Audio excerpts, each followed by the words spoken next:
Hello viewers, अस्सलाम वालेकुम। आप देख रहे हैं गोंद लीग्स और मैं हूं आपका मेज़बान इजाज़ अहमद गोल्डन। नाज़रीन, पाकिस्तान की डोमेस्टिक क्रिकेट का सबसे बड़ा इवेंट कायद-ए-आज़म ट्रॉफ़ी के मुकाबले पाकिस्तान में जारी हैं।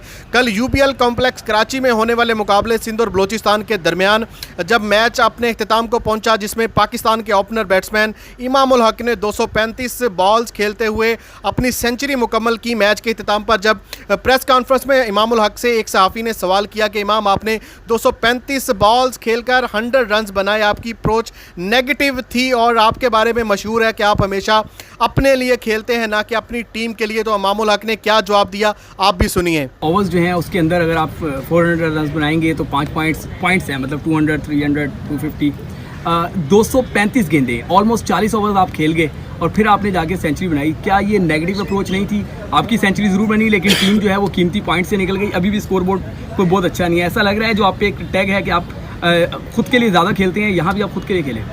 सर, मेरे ख्याल से अगर आप थोड़ी सी मैच देख लेते तो अच्छा होता कि अगर उन्होंने टी के बाद जो है उन्होंने बिल्कुल ही नेगेटिव बॉलिंग स्टार्ट कर दी थी, तो अगर मैं गलत शॉट मार के आउट भी हो जाता तो हमारा कप्तान भी आउट हो जाता, तो हम भी प्रेशर में आ सकते थे।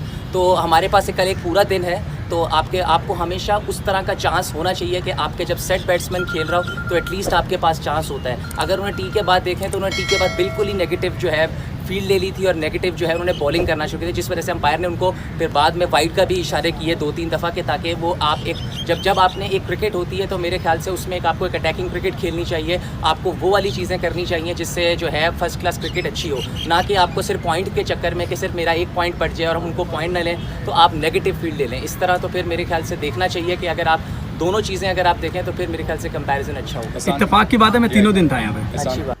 इमाम उल हक का जवाब आपने सुना, इनका जवाब भी बेतुका ही था। इनडायरेक्ट इनका कहना था कि सिंध के कप्तान यानी सरफराज अहमद ने मनफी खेल और मनफी बॉलिंग का मुजाहरा किया, जिस पर सरफराज अहमद ने, जो कि पाकिस्तान क्रिकेट टीम के भी कप्तान हैं, उन्होंने भी इमाम उल हक की बात का बुरा मनाया, जिसका अंदाज़ा इमाम उल हक को बाद में हुआ।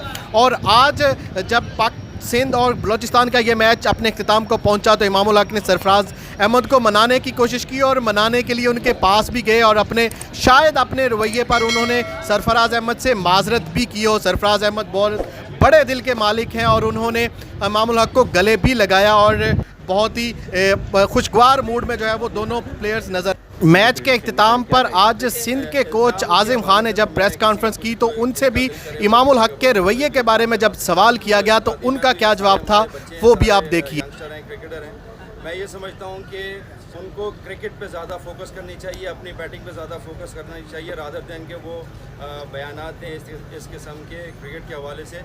और टैक्टिक्स होती हैं क्रिकेट के अंदर जो यूज़ की जाती हैं, उसमें जब पिच के ऊपर कुछ ख़ास हेल्प ना मिल रही हो बॉलर को तो 4.5 घंटे के बाद अगर वो 6-7 ओवर्स ऐसे कराए जाएँ जिसमें 6 फील्डर जो हैं वो लेग साइड पर रख के स्वीप पे आउट करने की कोशिश की जाए तो इसको टैक्टिक्स कहा जाता है, नेगेटिव क्रिकेट नहीं कहते।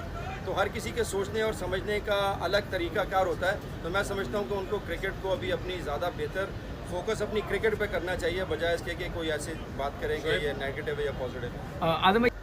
नाजरीन, आज़िम खान जो कि सिंध के कोच हैं, उनका आंसर भी आपने सुना, जिनका कहना था कि ना सिर्फ इमाम उल हक बल्कि जितने भी पाकिस्तान के यंगस्टर्स प्लेयर हैं उनको चाहिए कि सिर्फ अपनी गेम पर फोकस करें, ना कि मनफी और मुस्बत प्रोपेगेंडा में पड़े। नाजरीन, आपको इमाम उल हक का ये रवैया कैसा लगा कमेंट बॉक्स में ज़रूर बताइएगा और इस वीडियो को लाइक करना और शेयर करना ना भूलिएगा और मेरे चैनल को सब्सक्राइब ज़रूर कीजिएगा और बेल का बटन भी दबा दीजिएगा ताकि मेरी आने वाली हर जो है वो लेटेस्ट न्यूज़ आप तक पहुँच सके, लेटेस्ट वीडियो जो है वो आप तक पहुँच चुके। बहुत शुक्रिया, थैंक यू सो मच।